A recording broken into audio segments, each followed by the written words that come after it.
Hi friends, ഇന്ന് ഞാൻ നിങ്ങളോട് ഷെയർ ചെയ്യുന്നത് തെയ്യത്തെക്കുറിച്ചാണ്. വടക്കൻ മലബാറിൽ ഏറ്റവും പ്രധാനപ്പെട്ട പുരാതനമായ ഒരു അനുഷ്ഠാന കലാരൂപമാണ് തെയ്യം. തെയ്യത്തിൻ്റെ ഉത്ഭവം ദൈവം എന്ന വാക്കിൻ്റെ തദ്ഭവമാണ് തെയ്യം. പഴയ തമിഴ് ദൈവം എന്ന വാക്കാവാം മൂലരൂപം. ദൈവങ്ങൾ മനുഷ്യരുടെ വിശ്വാസം.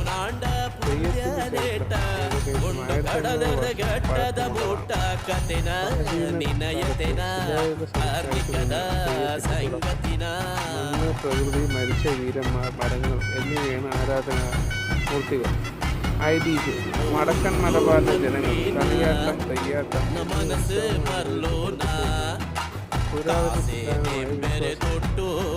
തെയ്യത്തിൻ്റെ സാമൂഹിക സാംസ്കാരികം. തെയ്യം മറ്റ് കലാരൂപങ്ങളിൽ വലിയൊരു സാമൂഹിക ഉത്സവം കൂടിയാണ്. ഇഷ്ടപ്പെട്ടത്